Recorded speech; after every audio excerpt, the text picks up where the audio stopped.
Ketika mengunjungi kota Madinah, ada satu taman bersejarah bagi umat muslim di dekat Masjid Nabawi. Taman Sakifah Bani Saidah, disebut-sebut sebagai lokasi tempat berkumpulnya kaum Ansor ketika membicarakan pengganti Rasulullah Shallallahu Alaihi Wasallam. Sesaat Nabi Muhammad Shallallahu Alaihi Wasallam meninggal. Jika sedang berada di sekitar Masjid Nabawi, lokasi taman tersebut tak terlalu jauh. Letaknya ada di arah tenggara Masjid Nabawi, tepatnya di luar pagar Masjid Nabawi dekat toilet nomor 8 dan di depan perpustakaan Madinah. Taman seluas 2 kali lapangan futsal itu dikelilingi pagar besi setinggi 2,5 meter bercat hitam dan putih. Sakifah Bani Saidah atau As-Sakifah pada tahun 11 Hijriah silam merupakan bangunan beratap yang digunakan oleh kabilah Bani Saidah, suku Khazraj. Salah satu kabilah yang berasal dari Madinah, Hijaz, barat daya Jazirah Arab.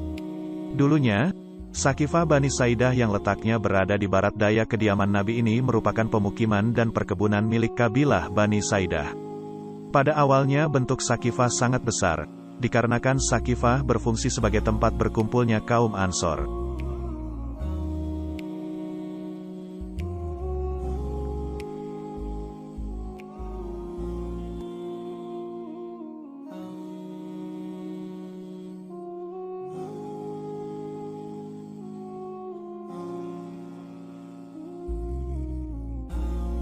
Tertulis dalam sejarah, pada tahun 11 Hijriah bertepatan dengan tahun 632 Masehi. Tempat ini adalah saksi sebuah peristiwa selepas wafatnya Rasulullah Shallallahu Alaihi Wasallam. Pada waktu itu para sahabat Ansor mengadakan sebuah forum, sedianya mereka hanya membahas siapa pemimpin Madinah setelah wafatnya Nabi Shallallahu Alaihi Wasallam. Namun semua berubah ketika sahabat dari kaum Muhajirin hadir dalam forum tersebut. Pembahasan yang awalnya hanya membahas siapa yang akan memimpin Yasrib saja mulai mengarah kepada pengganti kepemimpinan umat Islam secara penuh, khilafah. Diskusi pun mulai memanas, karena kaum Ansar sebetulnya sudah mempunyai kandidat yang akan menjadi pemimpin kota Madinah pada waktu itu, yaitu Sa'ad bin Ubadah radhiyallahu anhu.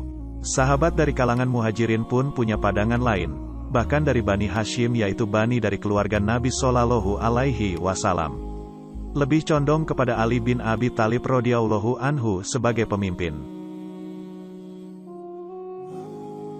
Diskusi semakin panjang hingga ada perkataan, "Mina amirun wa minkum amirun," bagi kami pemimpin kami, bagi kamu pemimpin kamu. Yang mana perkataan itu dapat menimbulkan perpecahan di kalangan kaum muslim.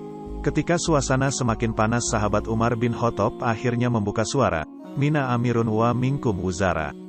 Dari kami pemimpin dan dari kalian para menteri.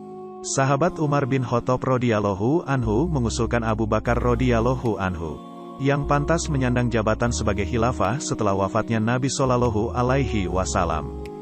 Lalu bagaimana dengan Abu Bakar radhiyallahu anhu? Tentu saja beliau juga mempunyai kandidat yaitu Abu Ubaidillah bin Al-Jarrah dan Umar bin Khattab. Namun Umar bin Khattab radhiyallahu anhu meyakinkan bahwa Abu Bakarlah yang paling layak. Dipilihnya Abu Bakar radhiyallahu anhu bukan tanpa alasan.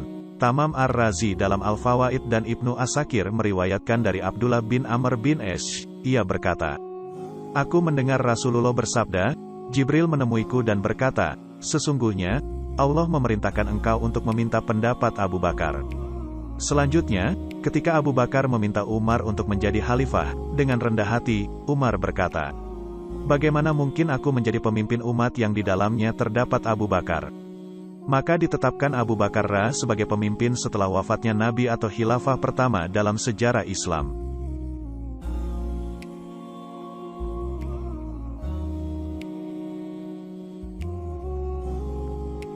Dari sirah ini dapat kita ambil sebuah hikmah dan pelajaran mengenai keteladanan para sahabat ketika memilih seorang pemimpin. Para sahabat memilih pemimpin umat berdasarkan kelayakan mereka. Mereka tidak memandang diri mereka layak sebagai pemimpin walaupun sejatinya mereka mampu untuk memimpin. Tetapi mereka melihat siapa yang lebih layak menjadi seorang pemimpin.